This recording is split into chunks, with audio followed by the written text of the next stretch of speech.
Bismillahirrahmanirrahim.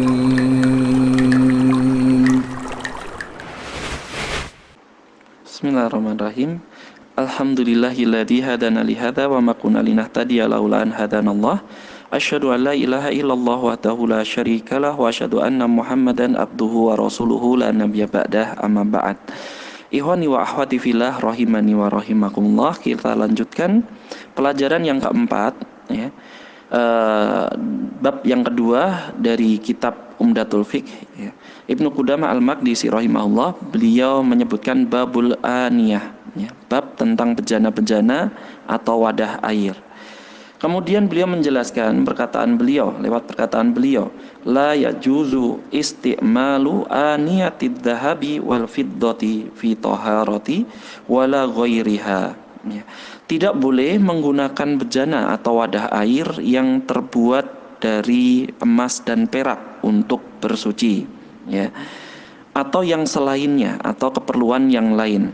5. Rawa Hudzaifatu anna Nabiyya sallallahu alaihi wasallam qala, ya, hal ini berdasarkan apa yang diriwayatkan oleh Hudzaifah bahwasanya Nabi sallallahu alaihi wasallam bersabda, la tashrabu fi aniyatil dhahabi wal fiddah, ya, tidak boleh minum dengan wadah yang terbuat dari emas dan perak. Wala taqulu fi sihafiha, dan tidak boleh makan dengan piring yang terbuat dari emas dan perak. Fa innaha lahum fid dunya wa lakum fil akhirah, karena sungguhnya barang-barang tersebut adalah untuk mereka, yakni orang-orang kafir di dunia, dan untuk kalian nanti di akhirat, ya. Hadis yang sahih diriwayatkan oleh Imam Bukhari dan Imam Muslim. Nah, ihwani fillah rahimani wa rahimakumullah, perlu untuk kita ketahui bahwa hukum asal emas dan perak itu adalah suci, ya. Jadi emas dan perak hukum asalnya adalah suci, tapi dia memiliki kekhususan ketika dibuat menjadi wadah, ya, memiliki kekhususan ketika dibuat menjadi bentuk wadah. Ulama sepakat bahwa haram hukumnya menggunakan wadah yang terbuat dari emas dan perak untuk makan dan minum, ya, berdasarkan hadis yang tadi kita baca. Adapun sebagai wadah untuk bersuci, ya, atau keperluan yang lain selain dari makan dan minum, maka ulama berbeda pendapat, ya.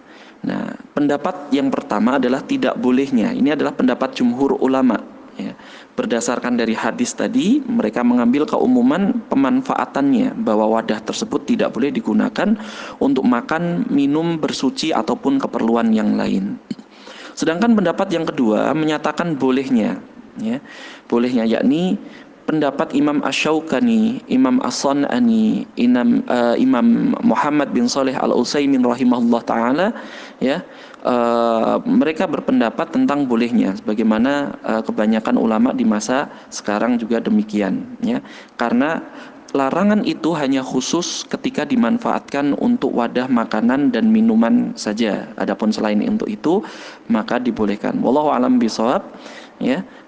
Yang lebih tepat atau yang lebih kuat adalah pendapat yang kedua, yakni bolehnya penggunaan selain untuk dua hal tersebut, yakni makan dan minum.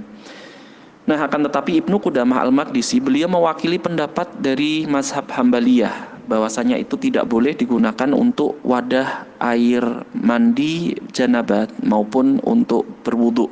Bukan karena wadah tersebut najis, ya, akan tetapi larangannya secara khusus, ya. Nah, beliau melanjutkan perkataan beliau, wa hukmu al-mudabbabi bihima hukmuhuma ila an takuna dabbatu yasiratan minal fiddah, ya.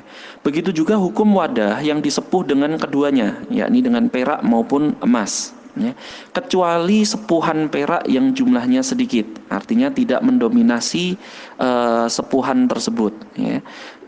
Sebagaimana Nabi SAW, beliau memiliki alat makan, alat minum yang pecah, yang kemudian ditambal dengan menggunakan tambalan perak dan beliau menggunakannya. Nah, maka penggunaan tambalan yang dia hanya sedikit itu maka menjadikan dia boleh ya menjadi kekhususan dari dalil yang sebelumnya. Maka boleh digunakan. Kemudian mu'alif Ibnu Qudamah rahimahullah ta'ala beliau melanjutkan, wa yajuzu isti'malu sa'iril aniyati tahirati ya, wattakhadhuha wa isti'malu awani ahlil kitab wa siyabihim ma lam tu'lam najasatuha ya. Dan dibolehkan menggunakan wadah-wadah ya yang dari bahan lain yang suci ya, bahan lain yang suci selain dari emas dan perak tersebut ya. Meskipun ya emas dan perak sebenarnya hukumnya juga suci pada asalnya, hanya saja larangannya secara khusus bukan karena dia najis ya. Maka bahan-bahan yang lain selain emas dan perak ya, asalkan dia suci, entah itu dari bahan gerabah ya, dari bahan porselen, dari bahan plastik, dari logam yang lain ya, ataupun dari kulit ya, dengan perincian, maka asalkan dia dihukumi suci maka dia boleh digunakan. Dan boleh pula menggunakan wa isti'malu awani ahlil kitab wasiyabihim ya. Dan dibolehkan menggunakan wadah milik ahlul kitab maupun pakaian milik mereka malam tu'lam najasatuha ya, selama tidak diketahui kenajisannya atau tidak tampak oleh kita bahwasanya di situ menempel najis.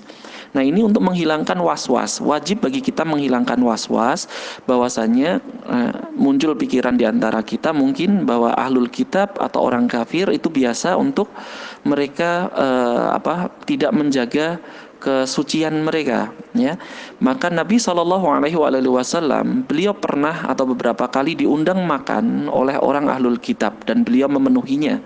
Beliau makan dengan alat makan milik mereka. Nah, ini menunjukkan bahwasanya boleh menggunakan hal tersebut ya, alat makan maupun pakaian mereka tidaklah najis kecuali kita mengetahui dengan pengetahuan yang yakin ya.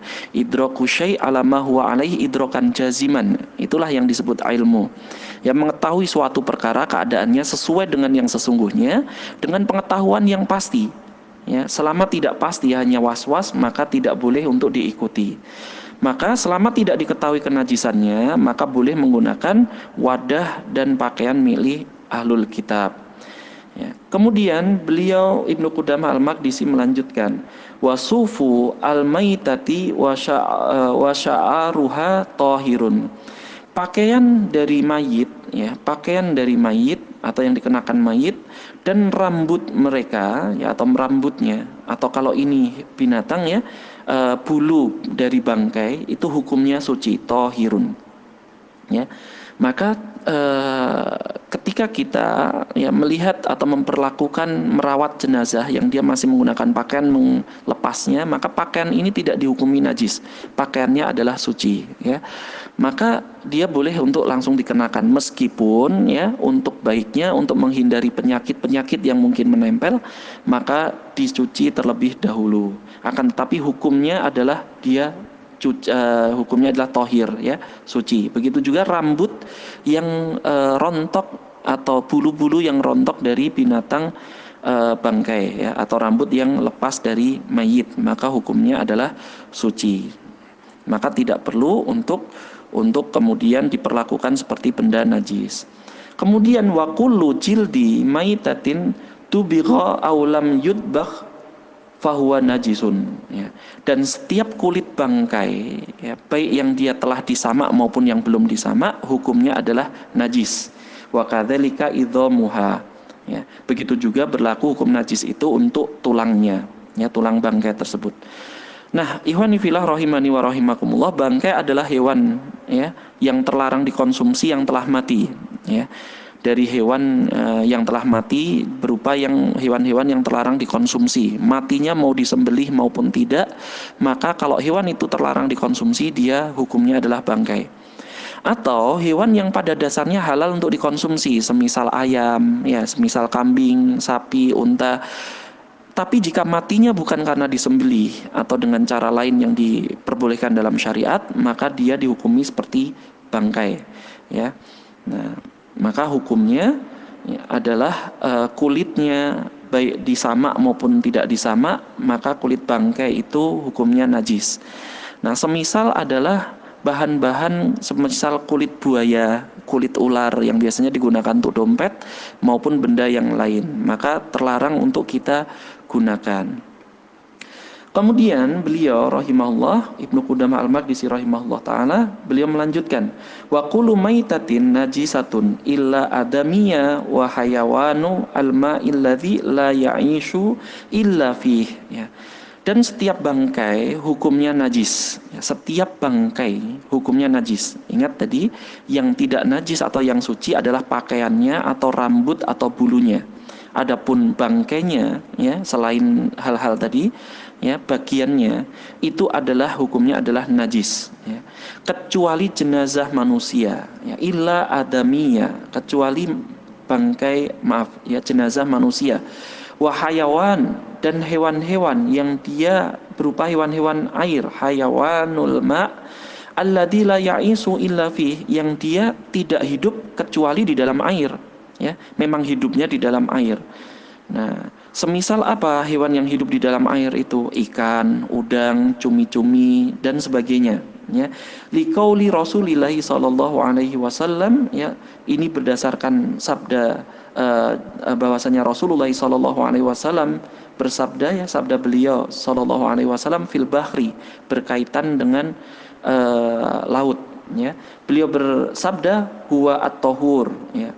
Air laut itu tohur, suci dan mensucikan, ma'uhu, airnya, al-hillu maitatuhu, dan halal, dihalalkan bangkainya, ya. Hadis yang sahih, ya, diriwayatkan oleh Imam Bukhari dan Imam Muslim. Nah, dari hadis tersebut kita ketahui bahwasanya air laut itu tohur, ya, air laut itu bisa digunakan untuk bersuci, ya, meskipun mungkin sebagian dari manusia menyangka bahwa aromanya yang tidak enak mungkin, ya, atau rasanya yang asin berubah, itu menyebabkan dia tidak bisa digunakan untuk berwudu atau mandi janabah.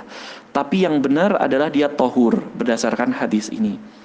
Dan hewan-hewan laut yang menjadi bangkai di dalamnya, ya, yang dia telah menjadi bangkai di laut, maka halal untuk dikonsumsi, ya. Semisal tadi ikan, udang, cumi-cumi, meskipun dia mati, ya, mengambang di lautan, maka dia sifatnya halal bangkainya. Kemudian beliau rahimahullah, ya, yang terakhir untuk pembahasan kita kali ini,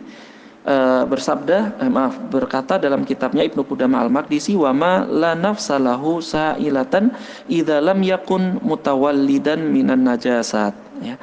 Dan hukumnya juga suci, ya, bangkai hewan yang memiliki jiwa, di sana, ya, la, tidak memiliki jiwa, la nafsalahu sa'ilatan, tidak memiliki jiwa yang mengalir, ya, tidak memiliki jiwa. La nafsalahu itu maksudnya adalah darah, dam, ya. Darahnya tidak mengalir, idza lam yakun mutawallidan minan najasat, ya, apabila perkembangbiakannya, ya, dia bukan berasal, atau perkembangbiakannya dipeliharanya bukan berasal dari benda-benda najis, ya. Nah, hewan yang semisal dengan ini seperti belalang, lebah, ya, kemudian cacing dan yang semisalnya, maka dia bangkainya adalah suci, ya. Wallahu alam bisawab. Ini yang bisa kita bahas pada kesempatan kali ini, ya. Aku qouli hadza wa astaghfirullah innahu wal ghafurur rahim.